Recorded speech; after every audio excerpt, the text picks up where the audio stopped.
चलो guys start करते हैं आज का अपना क्लास फोर्थ मेंस्ट्रुएशन पार्ट 4।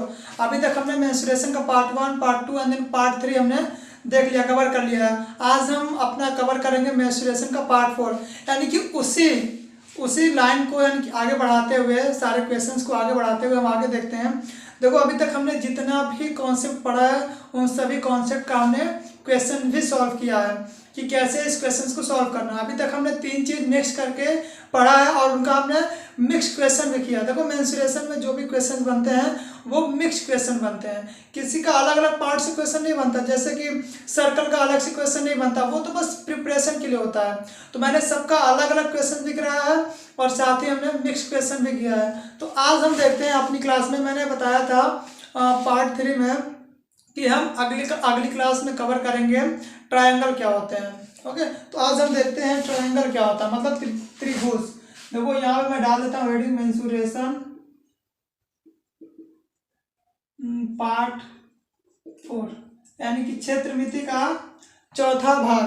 देखो पहला हम इसमें क्या पढ़ेंगे, सबसे पहले ट्रायंगल कि ट्रायंगल क्या होता है, यानी कि आपका जिसको बोलते हैं त्रिभुज।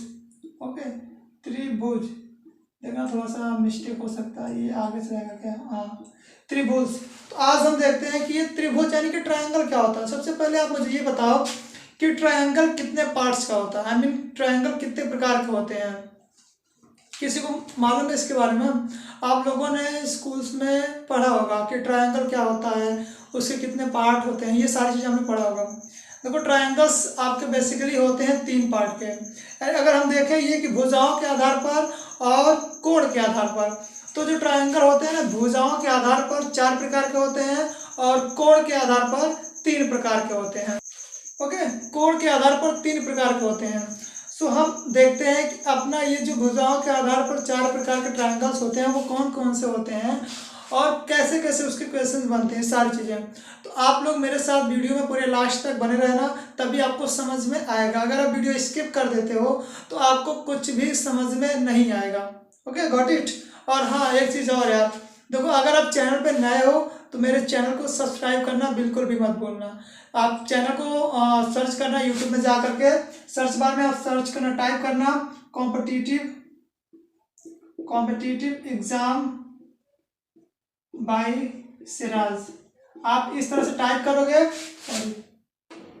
आप ये लिख करके टाइप करोगे, आपको मेरा चैनल का पहला वीडियो, मैं उधर डालता हूँ वीडियो, देखो इस तरह का आपका मेरा वीडियो मिल जाएगा। उस पर क्लिक करके आप मेरे चैनल को सब्सक्राइब करके बेल आइकन को प्रेस कर दीजिएगा, ताकि ज़्यादा से ज़्यादा मेरे सब्सक्राइबर्स और भी ज़्यादा बढ़ें। ओके, सो हम आगे बढ़ते हैं और आगे अपना देखते हैं कि पहला जो हमारा ट्रायंगल होता है वो कौन सा होता है। देखो सबसे पहला ट्रायंगल, देखो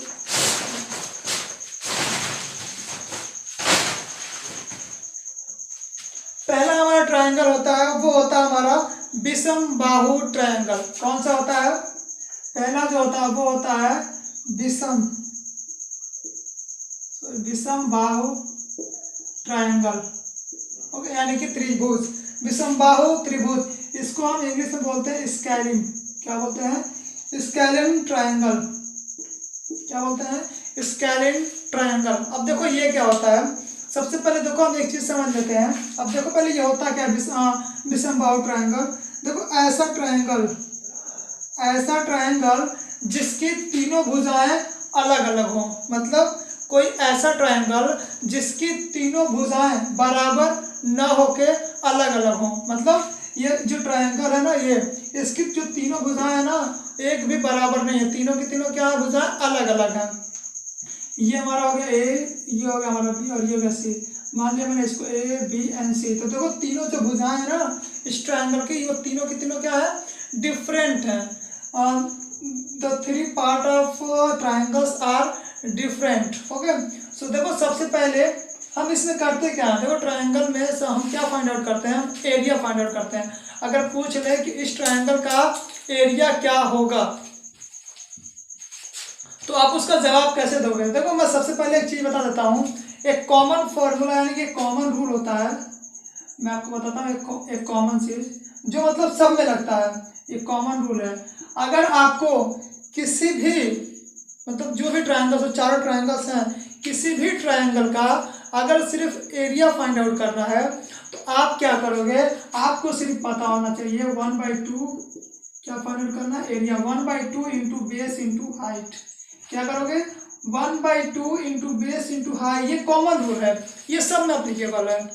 लेकिन बशर्ते आपको एक चीज़ पता होना चाहिए, अगर आपको बेस और हाइट पता है, अगर आपको बेस और हाइट पता है उस ट्रायंगल का, तो आप उसका एरिया फाइंड आउट कर सकते हो। यानी कि अगर आपको बेस और हाइट अगर गिवन है, ये बेस है और ये हाइट है, अगर ये गिवन है तो आप इसका, ये देखो मान लो ये हाइट है इसका और ये बेस है, अगर ये गिवन है तो आप इसका एरिया फाइंड आउट कर सकते हो। अगर आपको बेस और हाइट दोनों नहीं पता है तो उसके लिए क्या करते हैं, चलिए हम आगे देखते हैं।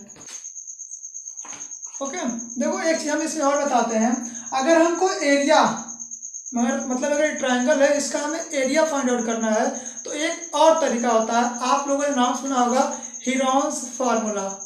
तो ये हीरोन्स फार्मूला क्या होता है, कैसे अप्लीकेबल होता है और किस तरह से हम हीरोन्स फार्मूला के मदद से एरिया को फाइंड आउट कर सकते हैं। देखो अगर हमको निकालना हो area with the help of Heron's formula, तो ये हीरोन्स क्या होता है, देखो अगर एरिया निकालना हो तो अंडर रूट आप क्या करोगे S minus A S minus B and then S minus C. अगर आप ये करते हो तो इससे आप क्या करोगे, हीरोन्स फार्मूला फाइंड आउट कर लेते हो, सॉरी एरिया फाइंड आउट कर लेते हो। तो ये एस क्या होता है, एस को हम निकालने के लिए क्या करते हैं, एस इज इक्वल टू हम क्या करेंगे A plus B plus C divided by 2। अगर हमको एस निकालना है तो हम एस इस तरह से निकाल सकते हैं।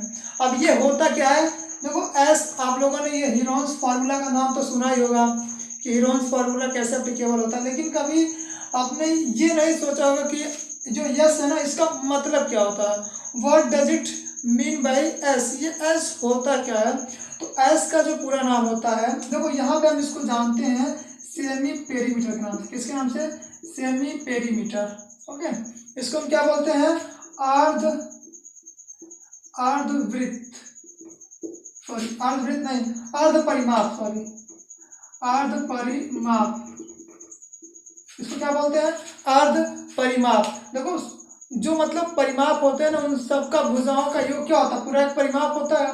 लेकिन हमने यहाँ पे क्या किया, जो हमारा पेरीमीटर यानी जो पूरा परिमाप है ना उसका हमने क्या कर दिया, हाफ कर दिया, इसीलिए बोलते हैं इसको सेमी पेरीमीटर, मतलब अर्ध परिमाप।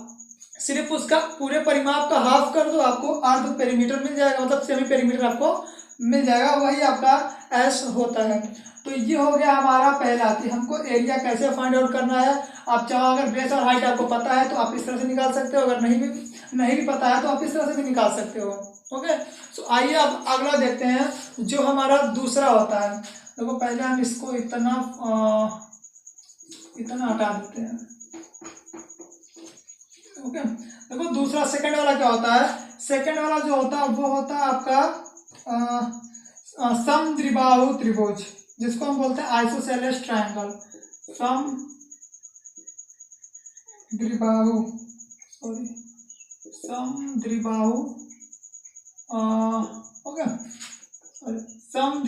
त्रिभुज, जिसको हम बोलते हैं आइसोसेलेस ट्रायंगल, आइसोसेलेस ट्रायंगल के नाम से भी जाना जाता है।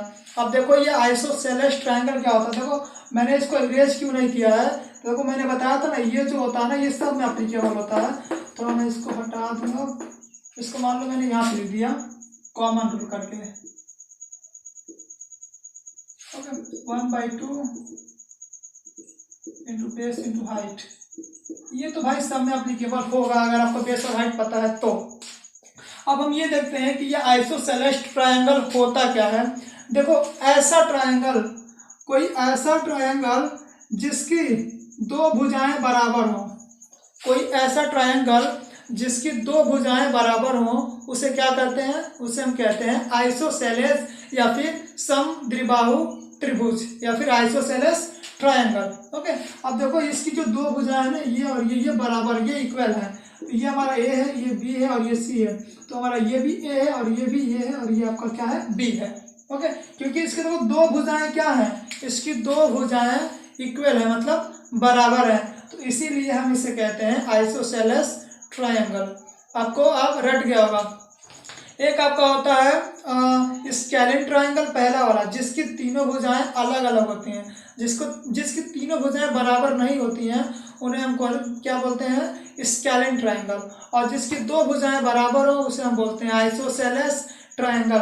अब देखो अगर हमें इसका एरिया निकालना हो कि मतलब हमें इसका क्या करना है, एरिया फाइंड आउट करना है, तो कैसे हम कर सकते हैं। पहला तो आप ये देखो, ये हम हीरोन्स फार्मूला लगाते हैं। तो हीरोन्स फार्मूला लगाने का क्या तरीका, माजरा क्या है वो देखो सबसे पहले हमें क्या निकालना है, पहले अगर हमें एस निकालना है तो हम क्या करेंगे, 2a + b डिवाइड कर देंगे 2 से।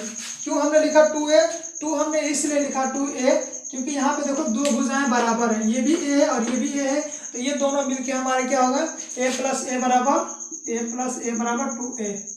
ओके, ये हमने किया यहाँ पे 2a + b/2, तो ये हमारा क्या हो गया, इससे हमारा s निकल के आ गया। अब हमें यहाँ पे भी चेंजिंग करना होगा। इसको देखो यहाँ पे कहीं c है क्या, इसमें देखो दिख रहा है क्या कोई और मतलब भुजाएं कोई दिख रही हैं क्या, 3 भुजाएं हैं, तो ये तो 1 हो गया और ये 2 हो गया। तो हम यहाँ से c को क्या करेंगे, कैंसिल आउट करेंगे, और यहाँ पे a क्या है, 2 बार है, तो यहाँ पे हम क्या करेंगे, स्क्वायर कर देंगे। तो ये हमारा क्या हो गया, ये हमारा हो गया पूरा का पूरा फॉर्मूला एरिया निकालने का, किसका, आइसोसेलेस ट्रायंगल का। तो ये हमारा क्या होता है, ये हमारा होता है आइसोसेलेस ट्रायंगल का फॉर्मूला, √s a का whole square and then s - b। अगर हमें s निकालना हो तो s = 2a + b/2। तो इस तरह से हमारा निकल जाता है क्या, आइसोसेलेस का ट्रायंगल का। अब देखो इसका एक और फॉर्मूला होता है, वो भी आप जान लो कि हमें एरिया निकालने का, आपको पता होगा।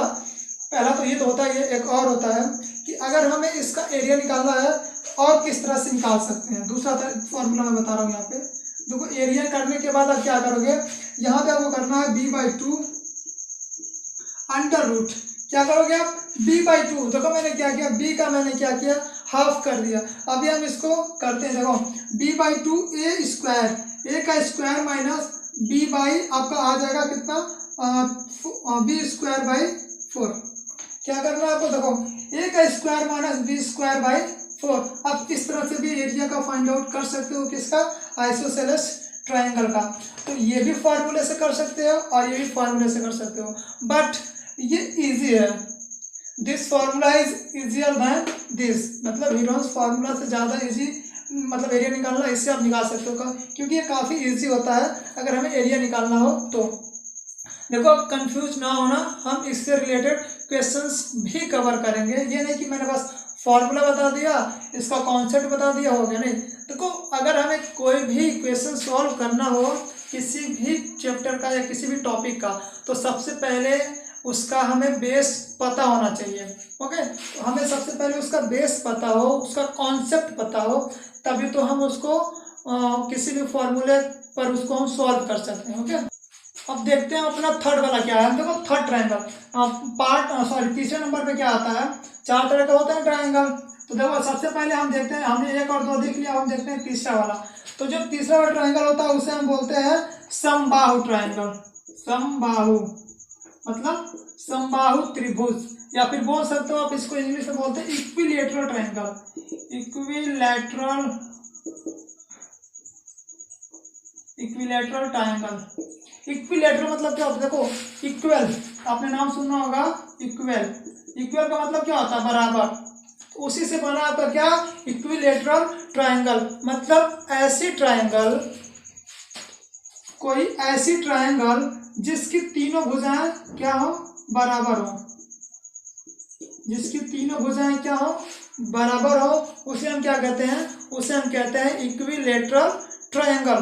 तो इसकी तीनों भुजाएं क्या है, बराबर है, तो इसलिए हम इसे क्या कहते हैं, इक्विलैटरल ट्रायंगल। अब हमें क्या करना है, अगर मान लो हमें इसमें एरिया फाइंड आउट करना है, क्या करना है, एरिया निकालना है। एरिया का फॉर्मूला क्या होता है, 3/4 √3/4 का a² कर दो इंटू a²।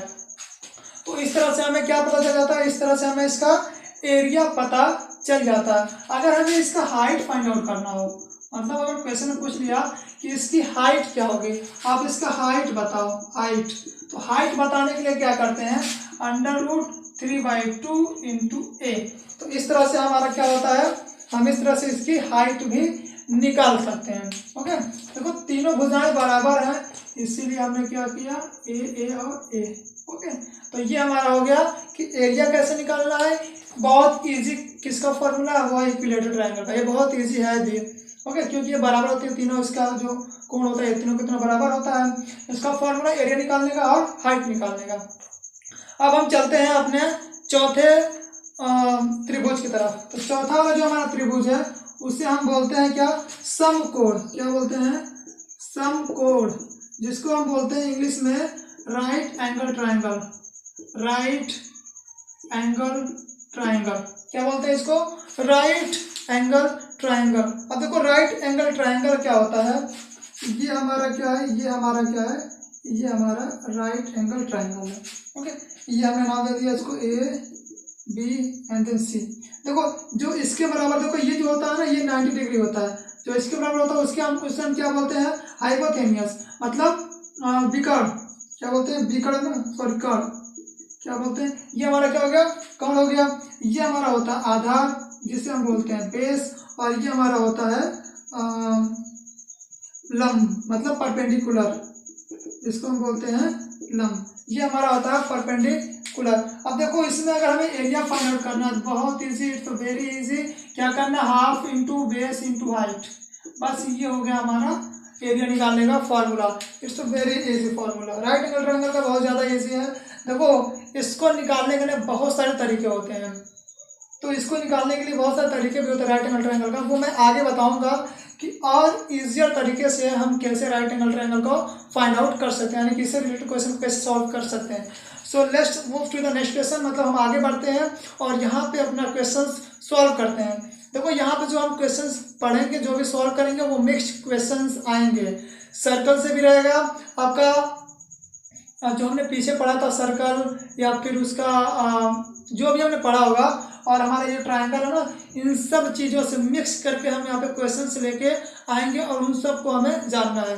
जैसे हमने क्या पढ़ा था, जैसे हमने आयत पढ़ा था, तो आयत से भी क्वेश्चंस आएंगे, सर्कल से भी आएंगे, यानी कि वृत्त से भी आएंगे, और हमारा ट्रायंगल से भी। सो गाइस क्वेश्चंस आपके स्क्रीन पर है, आप उसको ध्यान से पढ़ो। देखो किसी भी क्वेश्चंस को सॉल्व करने से पहले ज़रूरी है कि उस क्वेश्चंस को आप बड़े ही केयरफुली पढ़ो। अगर आप क्वेश्चन को बड़े ही केयरफुली पढ़ते हो ना, तो आप उसका आंसर क्वेश्चंस में ही पा सकते हो। ओके, तो क्वेश्चन आप रीड करो, मैं भी साथ में रीड करता हूँ। देखो क्वेश्चन क्या क्या रहा है, a kite in the shape of a square with a diagonal 32 centimetre attached to an equilateral triangle of the base 8 centimetre approx. देखो क्वेश्चन क्या कह रहा है, इसको समझते हैं। कह रहा है कि कोई एक पतंग है जो कि एक शेप के, जो एक स्क्वायर शेप के फॉर्म में है, जो कि एक डायगोनल है, वो 32 सेंटीमीटर है, मतलब एक कोई डायगोनल उससे अटैच्ड है 32 सेंटीमीटर। ओके, एक इक्विलेटरल ट्रायंगल से वो अटैच्ड है। Okay, of the base 8 centimetre approx, और जो उसका बेस, मतलब जो उसका आधार है, वो कितना है, वो 8 सेंटीमीटर का है। How much paper has been used to make it, मतलब हमको यही बताना है कि उस काइट को बनाने में कितना पेपर यूज हुआ है, बस यही बताना है। तो हमें उस पेपर को बताना है कि कितना पेपर यूज हुआ है, बस वही बताना है। तो देखो सबसे पहले हम क्या करते हैं, एक पतंग बना लेते हैं। क्वेश्चन नंबर दिया होगा वहाँ पे, जो भी क्वेश्चन है वो आप उसको देख लेना। देखो क्वेश्चन में आप सबसे पहले एक पतंग बना लो। इस तरह से मैंने काइट बना लिया, मैंने क्या किया, काइट बना लिया, और वो जो काइट का जो ये क्या होता है, पूंछा होता है, मैंने ये बना लिया, ऐसे होता है, हाँ। तो ये काइट का पोंछा होता है, मीन जो नीचे लगा रहता है ना, उसको बोलते हैं। ओके, अब क्या कह रहा है कि एक 32 सेंटीमीटर एक डायगोनल मतलब अटैच है, तो डायगोनल से है ना, तो ये इस तरह से ये का इसका क्या आ गया, ये 32 सेंटीमीटर का हो गया। और उसका बेस कितना दिया हुआ है, बेस दिया हुआ हमारा 8 दिया हुआ, 8। तो ये हमने मान लिया ए, ये हमारा हो गया बी, ये हमने माना सी, इसको माना डी। ओके, तो ये हमारा क्या हो गया, ये हमारा हो गया काइट। अब देखो सबसे पहले जो आपका ट्रायंगल ए बी सी है, जो ए बी और सी और सॉरी ए बी सी और डी है, वो आपका क्या है, ये आपका क्या है, एक स्क्वायर है। क्या है, एक स्क्वायर है। ये क्या है, ये पूरा का पूरा एक स्क्वायर ही है ना, एक स्क्वायर है पूरा का पूरा। अब जो हमारा ट्रायंगल सी ई, सॉरी हम इसको मान लेते हैं सी ई और एफ। ओके, सी ई एफ, तो हमने इसको मान लिया सी और एफ। तो ये हमारा क्या है, ये हमारा एक है इक्विलेटरल ट्रायंगल। क्या है, इक्विलेटरल ट्रायंगल। ये हमारा क्या है, ये पूरा का पूरा हमारा क्या है, स्क्वायर है, और ये हमारा क्या है, पूरा का पूरा इक्विलेटरल ट्रायंगल। देखो क्वेश्चन में दिया हुआ है स्क्वायर विद डायगोनल 32 सेंटीमीटर। ये एक स्क्वायर है, इसमें एक जो डायगोनल है वो 32 सेंटीमीटर का जो टेढ़ा है। फिर आगे कह रहा है attach to an equilateral triangle, जो कि एक इक्विलेटरल ट्रायंगल से क्या है, जुड़ा हुआ है। तो हमने इस तरह से पहले डायग्राम बना लिया। तो इसको डायग्राम बनाने से क्या होता है कि हमें क्वेश्चन आसानी से समझ में आ जाते हैं और इसे आप इजीली कर सकते हो। तो अब हम क्या करेंगे, हम इसमें ये करेंगे कि उसको बनाने में कितना पेपर खत्म हुआ, हम यही करेंगे बस। देखो क्वेश्चन में क्या कह रहा है, क्वेश्चन में आगे देखो दिया हुआ है, वो रूट का दिया हुआ 3, मतलब √3 है, तो कितना उसका वैल्यू होगा वो बताया हुआ है। तो आप देख लो, इसमें कह रहा है कि हमें इसका क्या बताना है कि कितना पेपर यूज हुआ है ना। तो सबसे पहले हम क्या करेंगे, हम ये करेंगे कि area of square plus area of equilateral triangle plus क्या करेंगे, area of equilateral triangle. Okay, area of square plus area of equilateral triangle. तो अब देख लो, ये 32 है, बेस कितना बा, 8 है। बेस कितना है, 8 है। बेस 8 है। तो जो इक्विलेटरल ट्रायंगल होता है उसकी जो तीनों भुजाएं होती हैं बराबर होती हैं, इतना तो आपको पता ही है। ओके, अब देख लो कि एरिया ऑफ स्क्वायर कितना है, 32। क्या करेंगे हम, 32 का स्क्वायर अपॉन क्या करेंगे, अपॉन करेंगे 2। तो ये क्या होता है, डायगोनल का फॉर्मूला आपको पता है, नहीं पता है तो हम कुछ नहीं कर सकते। डायगोनल का फॉर्मूला को पता है ना, नहीं पता हम कुछ ना कर सकते हैं। बताया हो यार, वीडियो में देखो, फर्स्ट पार्ट देखो, आपको सब पता चल जाएगा। प्लस क्या करना है हमें, अब प्लस हमें ये करना है इक्विलेटरल ट्रायंगल का फॉर्मूला आपको पता है, एरिया का नहीं पता है तो हम कुछ ना कर सकते हैं। अब देखो इसका होता है √3/4 × a का स्क्वायर, यही होता है ना, राइट, यही होता है। तो अब देख लो ए क्या है, ए हमारा 8 है, तो 8 का स्क्वायर कर दो या फिर 8 × 8 कर दो, वही कहा ना, ये तो हो गया। अब क्या करना है, अब इसको काटो पीटम अगर हम करेंगे तो कितना होता है, 16 दूना 32 होता है ना, कितना होता है, 16 दूना 32 ये होता है। तो अब देखो अगर हम इसको काटते हैं तो ये 8 चला जाएगा, 8 दूना 32, 4 में चला जाता है, 8 का 32। तो ये 8 का स्क्वायर है ना, तो 8 ये स्क्वायर है, तो हम 8 का अगर स्क्वायर करेंगे तो 8 64/2 प्लस में क्या करेंगे, ये 4 से गया ना, कैंसिल आउट हुआ है। ओके, अब हमको बचा गया है √3 × 8 64, यही है। अब देखो आप इसको निकाल सकते हो, देखो वहाँ पे आपका √3 का वैल्यू दिया हुआ है, तो वो गिवन है, आप उसको देख के इसको निकाल लेना, बहुत इजी है। जो आंसर आएगा आपका दिया आंसर मैं बता देता हूँ, 539.712 सेंटीमीटर, वर्ग सेंटीमीटर। ओके, तो यही हमारा क्या है, यही हमारा आंसर है। तो बस इतना समझ में आ गया ना कि ये तो आंसर होगा और ये सब हमारा क्वेश्चन होगा। अब इसमें करना क्या है, देख लो भाई, ये देखो रूट का वैल्यू वहाँ पे दिया हुआ, मल्टीप्लाई कर देना, फिर इधर से मल्टीप्लाई करके इसको कट पे डालना प्लस करके। ओके, वही करना था। अब हम बढ़ते हैं अपने दूसरे क्वेश्चन की तरफ, उस पर आप ध्यान दो। तो दोस्तों देखते हैं अपना अगला क्वेश्चन। देखो क्वेश्चन नंबर, नेक्स्ट क्वेश्चन क्या कहता है उसको समझते हैं। सबसे पहले देखो आपको क्वेश्चन स्क्रीन पर है, उसको रीड करो और हम इसका आंसर बताएंगे। ओके, तो क्वेश्चन क्या कह रहा है इसको पहले हम समझते हैं अच्छे से।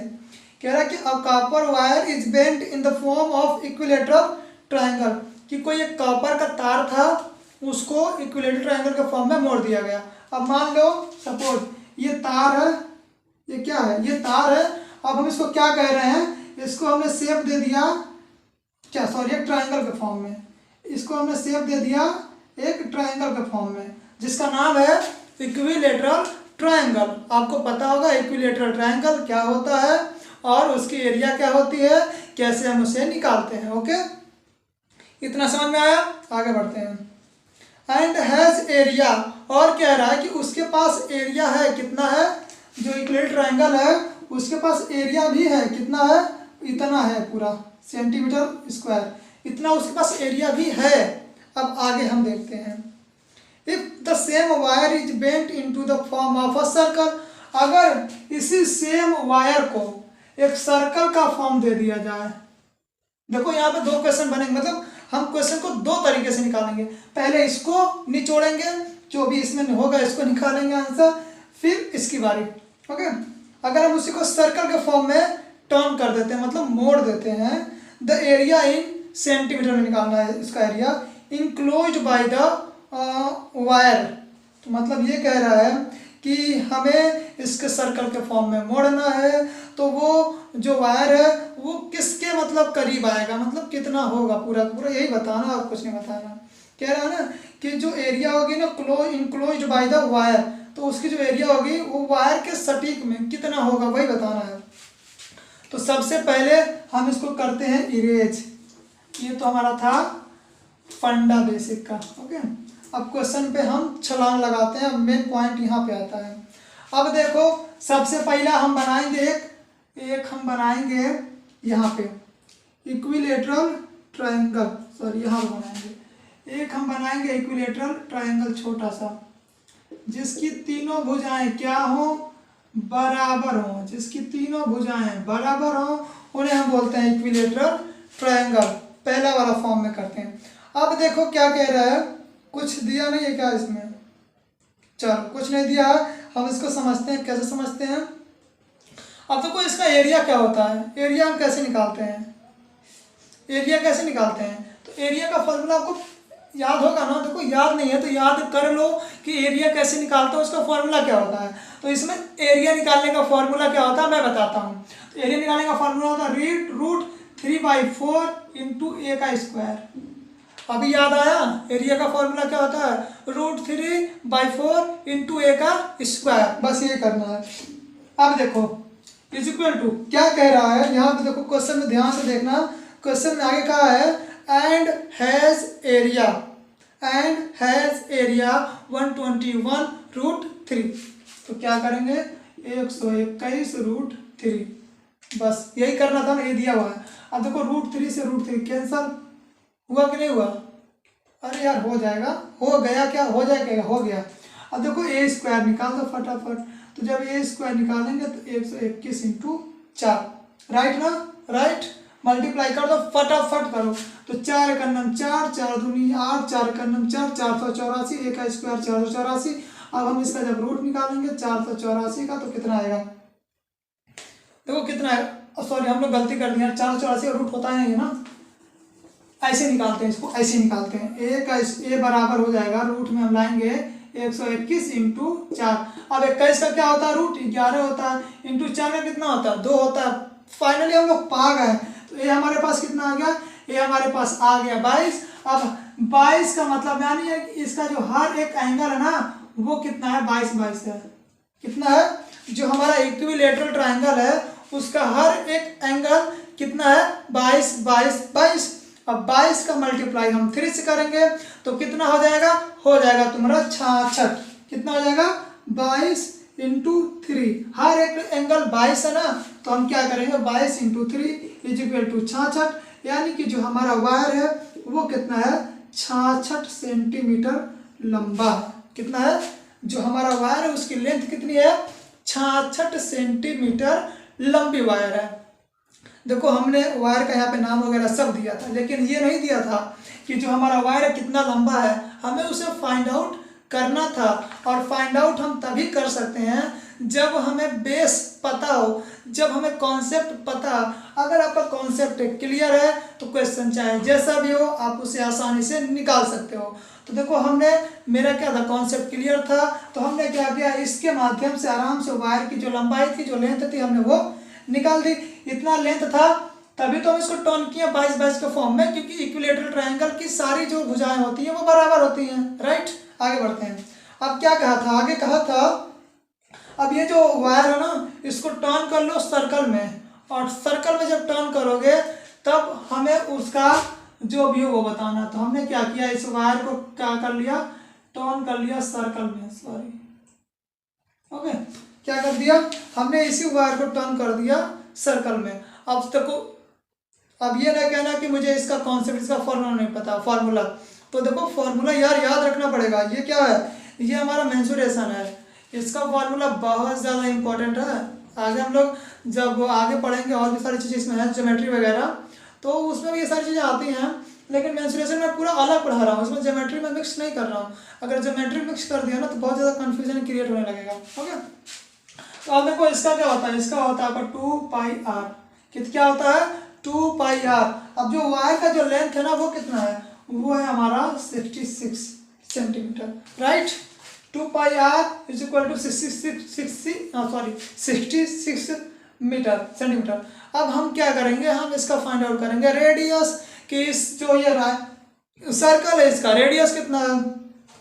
तो बस इजीली फाइंड आउट करो ना, आर को बाहर करो, आर को बाहर करो, पाई का मान 22/7 क्या होगा, पाई का मान 22/7, तो 66 इंटू 7 करेंगे डिवाइड बाई 2 करेंगे इंटू 2 करेंगे, 22 इंटू 2, तो 7/22 होता ही है, सॉरी 22/7 होता है, तो 7 को ऊपर 22 को नीचे, बस हो गया, बस काट दो इधर, इधर अगर हम काटेंगे 33 दूनी 66, ओके राइट। अब हमें इसको मल्टीप्लाई वगैरह करना, ये पॉइंट में आएगा, तो अब हम इसको क्या करते हैं, 33 दूना 66, तो ये 3 से कटेगा नहीं, 7 7 का 21, काटे पीटेगा नहीं, काट पीट के देखते हैं,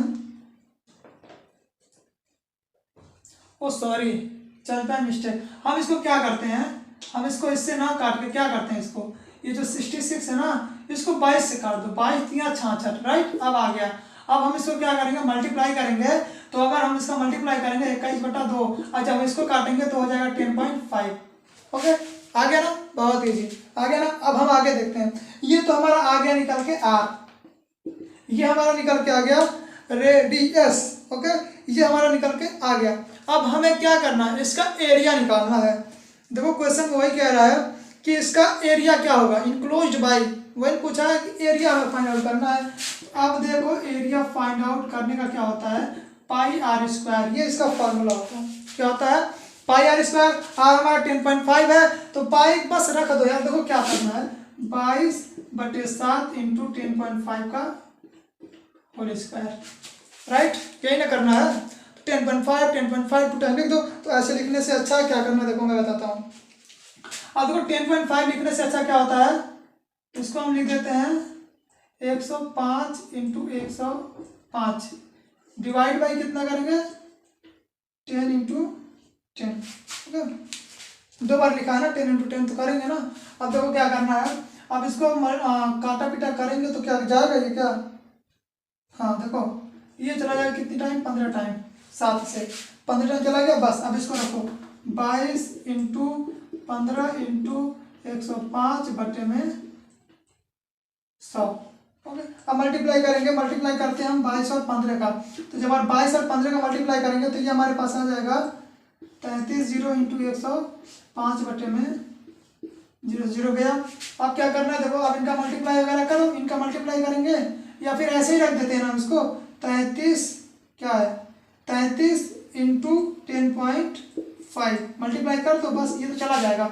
जब हम पॉइंट लगाएंगे तो यहाँ पॉइंट लगेगा, उसका मतलब ही नहीं कोई है, तो इसका जब मल्टीप्लाई वगैरह करेंगे तो हमारे पास जो आंसर आएगा वो आएगा 346.5 346.5 वर्ग सेंटीमीटर। कैसे आया, मल्टीप्लाई कर तो मल्टीप्लाई करके दिखा दूँ, देखो इधर कितना है 33 इंटू 10.5, यहाँ 0 बढ़ा दो, बस इसका मल्टीप्लाई करो, तो आप देखो 5 0 5 3 15 5 3 15 16, 0 का 0 का 0 का 0, 1 0 यहाँ 0 1 3 3 0 5 एंड देन 6, थोड़ा सा हट जा भाई, okay, and then 4 and then 3, हो गया ना, राइट। ऐसे मल्टीप्लाई कर सकते हो इजीली ना। सो आई होप कि आपको ये क्वेश्चन समझ में आया होगा। अब हम बढ़ते हैं नेक्स्ट क्वेश्चन की तरफ। अगर कोई कन्फ्यूजन है तो पूछ लेना कि कैसे इतना लंबा आपने कैसे कर दिया, कोई भी कन्फ्यूजन हो वीडियो को रिपीट करो फिर से देखो, अगर नहीं समझ में आता तो कमेंट करो कमेंट सेक्शन में जाकर, ओके। हाँ तो अब हम देखते हैं अपना अगला क्वेश्चन। आप देखो अगर आपको वो क्वेश्चन ना समझ में आया हो तो आप कमेंट में जाके कमेंट सेक्शन मार देना, फटाक से मैं पढ़ लूँगा और आपका उसका रिप्लाई दे दूंगा। अगर नहीं समझ में आता है तो मैं एक बार और इसको सही से समझा दूंगा, ओके। फिलहाल के लिए मैंने जितना समझाया उसको आप रिपीट करके फिर से देख लेना, क्योंकि देखो क्वेश्चन बहुत ही ज़्यादा अच्छा था, ओके। थोड़ा सा लॉन्ग भी था वो आप लोगों के लिए था। मुझे करना होता तो मैं फटाफट उसको कर दिया होता। वो मल्टीप्लाई वगैरह करते करते मैंने उसको लॉन्ग कर दिया, वो आप लोग, ताकि आप लोग को समझ में आ जाए। ओके, देखो अगला क्वेश्चन स्क्रीन पे है, उसको देखो। कह रहा है, क्वेश्चन क्या कह रहा है, 3 circle of diameter 10 centimetre each are bound together by a rubber band as a, क्या दिखा, as a shown in the figure. मतलब अब देखो क्या कह रहा है, फिगर में दिया हुआ देख लो उसको। कह रहा है कि 3 सर्कल है जिसका जो डायमीटर है वो 10 सेंटीमीटर का है। मतलब हर एक सर्कल का जो डायमीटर है वो 10 सेंटीमीटर का है। Each are bounded together by a rubber band. मतलब हर एक सर्कल जो है वो रबर बैंड से क्या है, बंधा हुआ है। रबर से क्या है, बंधा हुआ है, जो कि फिगर में दिख रहा है, साफ साफ दिख रहा है। देखो आंखों से देखो, फिगर में साफ साफ दिख रहा है, बताया हुआ है क्वेश्चन में। The length of the rubber band, मतलब जो रबर बैंड का जो लेंथ है वो किस में है, सेंटीमीटर में है। इफ इट इज स्ट्रेच, मतलब अगर उसको फैलाया जाए तो। आगे देखते हैं क्या होता है। देखो बड़ा पेचीदा क्वेश्चन सब बनाते हैं, दिमाग हिल जाता है एकदम। आगे देखो, अब देखो क्या कह रहा है, 3 सर्कल है। ओ गॉड, 1 सर्कल, 2 सर्कल, 3 सर्कल, ये तीनों के तीनों क्या है, रबर बैंड से बांधे हुए हैं आपस में। बस यही बेचुदा क्वेश्चन लोग बना के दे देते हैं, कुछ भी कह देंगे यार, कुछ भी लो करो। ओके, बस यही कहेंगे कि यह एक डंडा है, उसमें जो रोप है वो 10 बार मोड़ा गया है, बताओ उस रोप की लेंथ क्या होगी। ये चूतियापंती वाला क्वेश्चन है, बस भाई वही है, पढ़ना तो है ही। देखो आगे को, देखो क्या कह रहा है।